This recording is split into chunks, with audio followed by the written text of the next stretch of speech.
شروع کرتی ہوں اللہ کے نام سے جو بڑا مہربان نہایت رحم والا ہے۔ السلام علیکم۔ پراؤڈ آف اسلام میں آپ سب کو خوش آمدید۔ غوث پاک کی ذات گرامی اور ان کی باعظمت شخصیت کا تذکرہ کبھی تعارف کے لیے ہوتا ہے اور کبھی حصول سعادت کے پیش نظر۔ ظاہر ہے کہ جن سے عالم اسلام کی روحانی بارگاہیں آج بھی منور ہیں کسی تعارف کی محتاج نہیں۔ اولیاء کرام تو بہت آئے اور قیامت تک رہیں گے، لیکن یہ بات شک سے بالاتر ہے کہ کشف و کرامت اور مجاہدات و تصرفات کی بعض خصوصیات کے لحاظ سے سرکار غوث اعظم کو اولیاء کی جماعت میں ایک خصوصی امتیاز حاصل ہے۔ یہی وجہ ہے کہ اولیاء کرام میں سے بہت سے باکمال اور بڑے بڑے صاحبان کشف و کرامت والے بزرگوں نے آپ کے ظہور کی بشارتیں دی ہیں، اور اولیاؤں میں آپ کی ولایت اس قدر مشہور ہے کہ آپ کے غوث اعظم ہونے پر تمام امت کا اتفاق ہے۔ آج ہم اس ویڈیو میں غوث پاک کی مزید کرامات آپ کو بتانے جا رہے ہیں۔ اندھوں کو بینائی اور مردوں کو زندہ کرنا، یہ بھی ایک کرامت تھی۔ حضرت شیخ برگزیدہ ابوالحسن کرشی فرماتے ہیں کہ میں اور شیخ ابوالحسن غوث اعظم کی خدمت میں ان کے مدرسے میں موجود تھے تو ان کے پاس ابو غالب فضل اللہ بن اسماعیل بغدادی حاضر ہوا تو وہ آپ سے عرض کرنے لگا کہ اے میرے سردار، آپ کے جد امجد پر نور کا فرمان ہے کہ جو شخص دعوت میں بلایا جائے تو اس کو دعوت قبول کرنی چاہیے۔ میں اس لیے حاضر ہوا ہوں کہ آپ میرے گھر دعوت کے لیے تشریف لائیں۔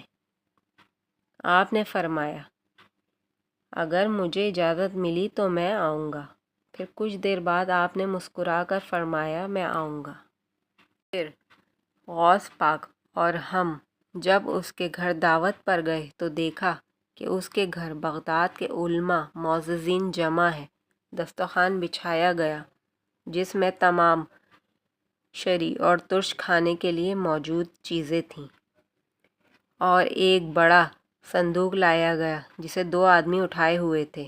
اسے دسترخوان کے ایک طرف رکھ دیا گیا تو ابو غالب نے کہا کہ اجازت ہے، تو اس وقت غوث پاک مراقبے میں تھے اور آپ نے کھانا نہ کھایا اور نہ ہی کھانے کی اجازت دی۔ جب تک آپ نے یعنی غوث اعظم نے کھانے کی اجازت نہیں دی تو کسی نے بھی کھانا نہیں کھایا۔ پھر آپ نے شیخ علی کی طرف اشارہ کرتے ہوئے فرمایا کہ وہ صندوق اٹھا لائیں۔ ہم اٹھے اور اسے اٹھایا۔ وہ کافی وزنی تھا۔ ہم نے صندوق کو غوث اعظم کے سامنے لا کر رکھ دیا۔ غوث پاک نے حکم دیا کہ صندوق کو کھولا جائے۔ ہم نے دیکھا جب صندوق کھولا گیا تو اس میں ابو غالب کا لڑکا موجود تھا جو بچپن سے اندھا تھا، یعنی دیکھ نہیں سکتا تھا آنکھوں سے۔ تو غوث اعظم نے اس لڑکے سے کہا کھڑا ہو جا۔ ہم نے دیکھا کہ غوث پاک کے کہنے کی دیر تھی کہ لڑکا دوڑنے لگا اور اس کی بینائی بھی آ گئی اور وہ دیکھنے بھی لگا، اور ایسا ہو گیا کہ جیسے کبھی کسی بیماری میں مبتلا بھی نہیں تھا۔ وہ یہ دیکھ کر مجلس میں شور برپا ہو گیا اور غوث اعظم اسی حالت میں گھر سے باہر نکل آئے اور کھانا بھی نہیں کھایا۔ اس کے بعد میں شیخ ابو سعد کیلوی کی خدمت میں حاضر ہوا اور سارا ماجرا بیان کیا تو انہوں نے کہا کہ حضرت شیخ عبدالقادر جیلانی رحمۃ اللہ علیہ بچپن سے اندھے اور برس والوں کو اچھا کرتے ہیں، خدا کے حکم سے مردے بھی زندہ کر دیتے ہیں۔ حضور غوث پاک کا شیطان کو بھگانا۔ واقعہ کچھ یوں ہے کہ حضرت شیخ سے منقول ہے کہ حضور غوث پاک نے فرمایا میں جب بغداد چھوڑ کر بیابانوں میں رہنے لگا تو شیاطین انسانی شکلوں آتے اور ہر قسم کے اسلحہ سے لیس ہوتے تھے اور مجھ سے جنگ کرتے اور مجھ پر آگ کے شعلے برساتے تھے۔ میں نے اپنے دل میں ان سے لڑنے کے لیے حوصلہ، ہمت اور جرات پائی اور ہر میدان میں ثابت قدمی کا مظاہرہ کیا۔ ہاتف غیبی سے میرے لیے آواز آتی اے عبدالقادر اٹھو اور ان کا مقابلہ کرو۔ ہم تمہاری مدد کریں گے۔ چنانچہ جب میں ان کا مقابلہ کرتا تو وہ فرار ہو جاتے تھے۔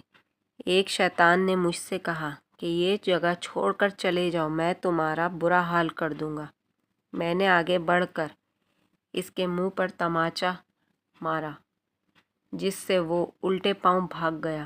میں لا حول ولا قوت پڑھ کے بیٹھ گیا اور شیطان جل کر راکھ ہو گیا۔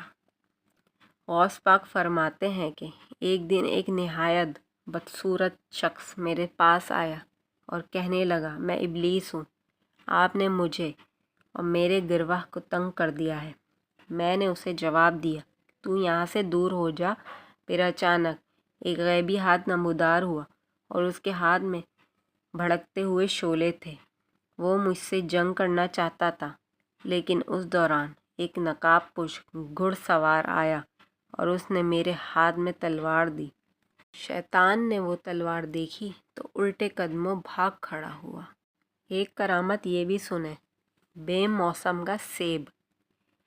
حضرت شیخ ابوالعباس بن عبداللہ یحییٰ حسینی رحمۃ اللہ علیہ فرماتے ہیں کہ ایک مرتبہ میں نے خلیفہ ابوالمظفر کو حضور سیدنا غوث الاعظم رحمۃ اللہ علیہ کی خدمت میں موجود پایا۔ اس نے آپ سے کسی کرامت کو دیکھنے کی درخواست کی اور کہا، اس سے میرا دل مطمئن ہو جائے گا۔